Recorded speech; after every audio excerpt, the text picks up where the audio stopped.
In the months before my mother died, she developed a severe wound on her foot due to poor circulation.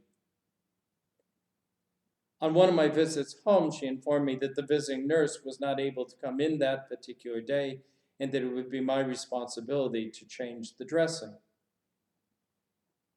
Having been raised by a nurse, it was no big deal until I knelt at her feet, and then it became a very big deal.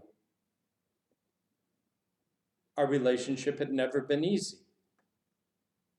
Challenging was a good word for it, a word that she used often to remind me how challenging it was to be my mother, a fact that had not changed at all since I had gotten older. And so there, as I knelt at her feet, I found myself in a very uncomfortable and awkward position. But as I began to undress the wound and to bathe it in water, I gained a new perspective on my mother. For the first time, I realized that the greatest wounds that she bore were not on her feet, but in her heart. The source of that woundedness I never did uncover. She took it to the grave with her. But what I did uncover as I began to dry her feet was a newfound sense of compassion and patience within myself. Looking back, I realized that it was a gift from God, because our relationship would not get any less challenging as we walked together that road to her death.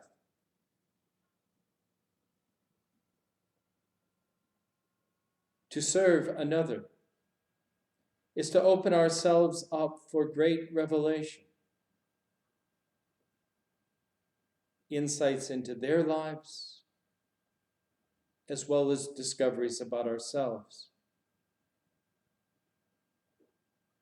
On the night that he knew he was to be arrested, and the day before he was to be executed, Jesus got up from the table, wrapped a towel around his waist, picked up a basin of water, and began to wash his disciples' feet. I've often wondered since that morning with my mother if Jesus gained insights into his disciples' lives in that selfless act of foot washing. Or perhaps they better understood that command that he had just given them, to love one another. We gain a lot of insights as we serve. This has been a time of challenge for all of us, and we have seen selfless serving from so many in these days. Not only the heroics of those on the front lines, but even in the selfless act of staying home is showing love for our neighbor.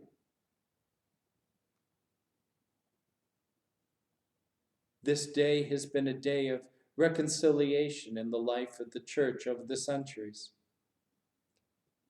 In the very early church, it was the day when those who had denounced Christ for fear of their lives at the hands of the Romans were welcomed back into fellowship, welcomed back into community through the act of reconciliation, forgiveness.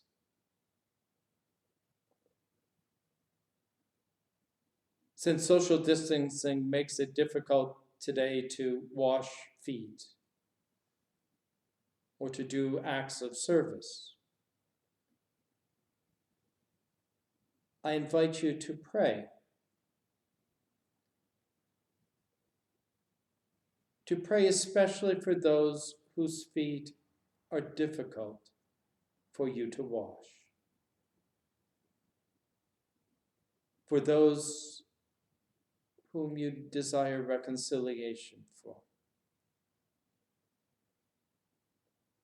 These days of confinement, it may be those you're confined with, but it may be parents, it may be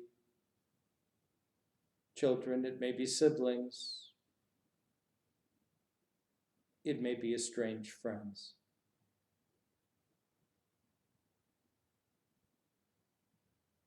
So let us take time to remember them in our prayer. And as you do that, I wish to share a hymn that has been associated with this day for centuries. It is called Ubi Caritas, where true charity and love prevail.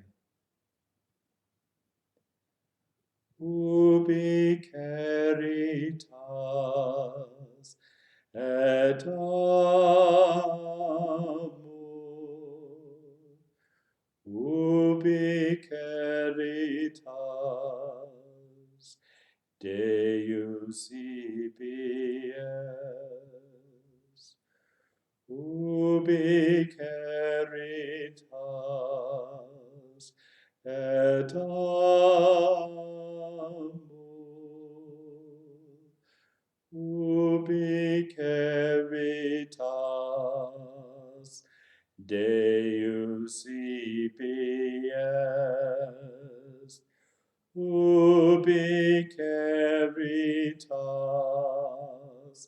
et amor, ubi caritas Deus ibi es, ubi caritas